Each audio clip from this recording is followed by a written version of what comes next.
Nagsisimula ang pelikula sa isang lalaking nagngangalang Thomas P. Johnson na humahabol sa kanyang kaibigan at kasosyo sa negosyo, si Jeff Newman, sa isang two-lane na kalsada sa county.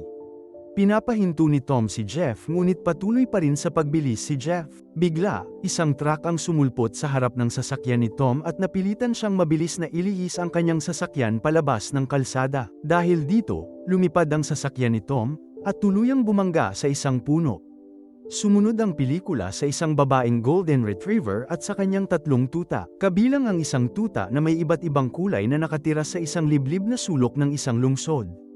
Isang araw, ang Golden Retriever at ang kanyang mga tuta ay kinuha ng mga awtoridad ng lungsod at dinala sa isang kulungan. Sa kalaunan, lahat ng mga tuta, maliban sa tuta ng aso, ay inampun at nagpasya ang animal shelter na patayin ang tuta. Gayunpaman, kinagat ng tuta ang empleyado ng lungsod at nakatakas. Tumakbo ang sanggol papunta sa kanyang ina ngunit napilitan siyang tumakas nang simulan siyang habulin ng mga empleyado ng shelter. Kakatwa, ang tuta ay patuloy na nananaginip ng kakaibang mga panaginip kung saan nakakita siya ng isang babae at isang batang lalaki. Sa lungsod, napansin ng tuta ng isang matandang babaeng palaboy na nagngangalang Bella na siyang kumupkop sa kanya. Sa hindi malamang dahilan, ang singsing ni Bella ay nagpapaalala rin sa tuta kay Jeff Newman na nag-alok sa kanyang asawang si Carol Johnson. Sa ilalim ng pangangalaga ni Bella, lumaki ang tuta. Para aliwin ang mga tao at kumita, nilaro ni Bella ang tuta gamit ang shell game.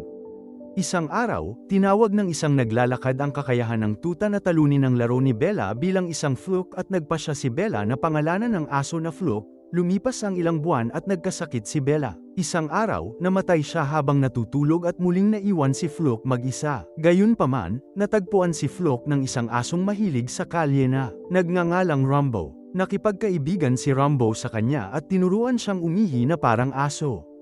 Dinala rin siya ni Rumbo para makita ang isang lalaking nagngangalang Bert na nagpapatakbo ng isang kainan. Pagkatapos, dinala siya ni Rumbo sa kanyang tahanan, isang junkyard at pagmamay-ari ng isang lalaking nagngangalang Boss. Doon, patuloy na nananaginip si Fluke tungkol kay Tom at sa kanyang pamilya. Napansin din ni Fluke ang isang magazine na may pangalang Jeff sa pabalat ng pahina dahil sa pagpapakilala ng isang breakthrough brake system sa mundo. Sa wakas ay napagtanto ni Fluke na siya ay dating isang lalaking nagngangalang Thomas P. Johnson, na namatay sa isang aksidente sa sasakyan. Sigurado si Fluke na nagsabuatan si Jeff para alisin siya sa dating buhay para sakupin ang kanilang negosyo. Ibinahagi ni Fluke ang revelasyon kay Rumbo, ngunit tinawag niya itong kalokohan at pinayuhan siyang huwag pansinin ang mga ganitong panaginip at kaisipan. Isang araw, nahuli ni Rumbo ang isang lalaking nagngangalang Sylvester na nagnanakaw kay Bert at tinahol ang magnanakaw para alertuhan si Bert. Gayunpaman, pinatigil ni Bert ang aso dahil sa panggugulo sa katahimikan sa kainan. Sa kanyang paglabas, sadyang tinapakan ni Sylvester ang buntot ni Rumbo para turuan siya ng leksyon dahil sa pagtatangkang pag-istorbo sa kanya. Ngunit gumanti si Rumbo sa pamamagitan ng pagkagat sa binti ni Sylvester. Kalaunan, nagbanta si Sylvester na tatawag ng animal control sa aso, kaya napilitan si Boss na bayaran siya para manahimik siya. Pagkatapos ay pinarusahan ni Boss ang mga aso dahil sa pagkakasangkot sa gulo. Kahit na sa panahon ng kanyang parusa, patuloy pa rin si Fluke sa kanyang pamilya. Isang araw, habang abala si Boss sa kanyang trabaho, tinawagan ni Fluke ang numero ni Carol mula sa kanyang memorya. Ang tawag ay nagugnay at nagsalita si Carol mula sa kabilang linya. Sa wakas ay pinatunayan na hindi lamang ito mga panaginip, kundi mga alaala.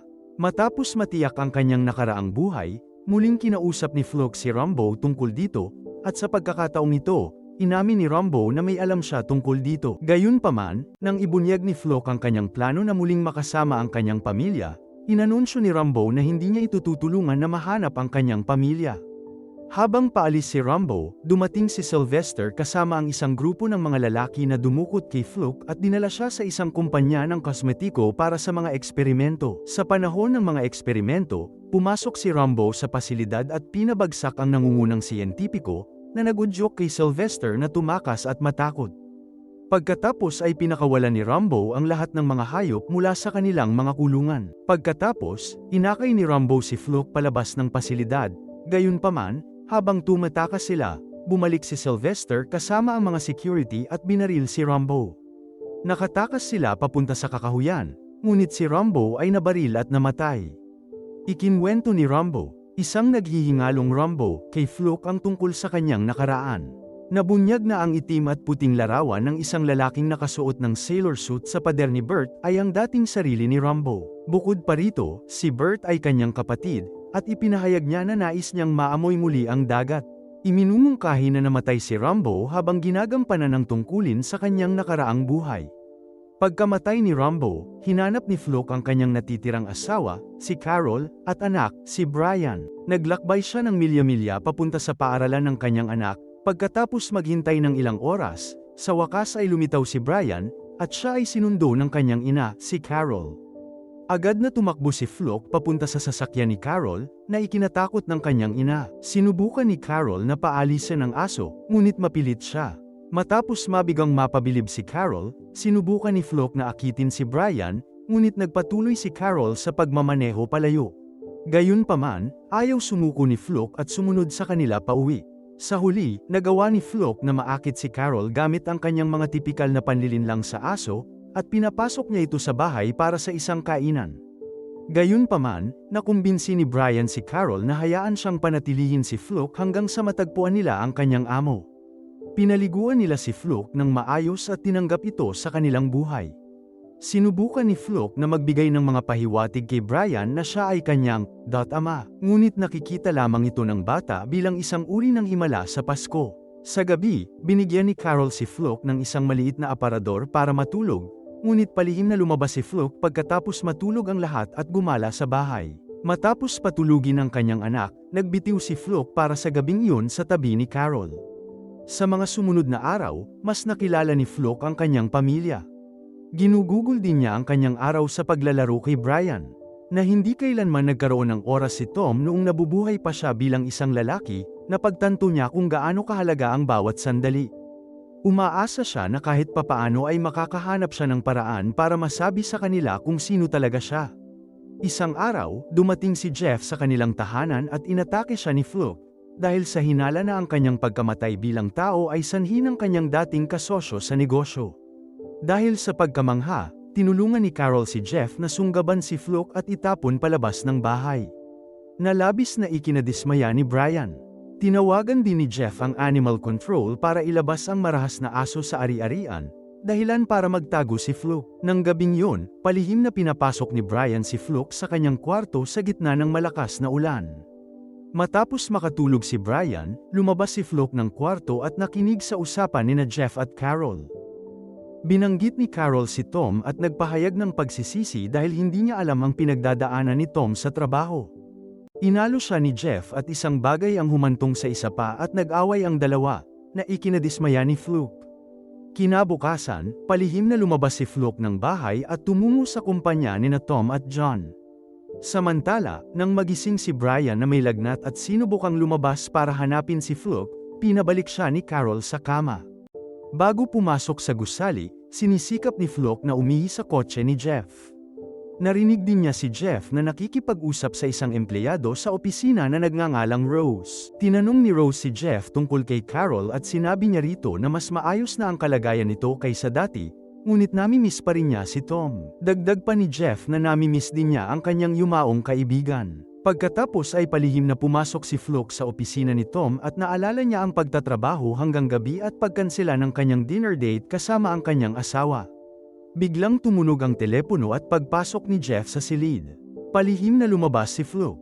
Nagsalita si Carol sa kabilang linya at sinabi kay Jeff na lumabas na si Brian ng bahay para hanapin si Fluke. Sinabihan siya ni Jeff na kumalma, nangakong hahanapin si Brian. Pagkatapos ay mabilis na sumakay si Jeff sa kanyang kotse at tumungo sa bahay ni Carol.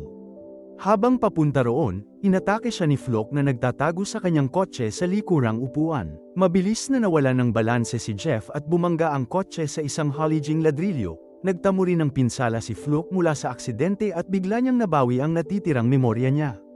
Naalala niya ang pakikipagtalo niya kay Jeff noong araw na namatay siya. Nagdisenyo si Jeff ng isang prototype para sa isang brake system na doble ang kahusayan kaysa sa anumang braking system sa buong mundo.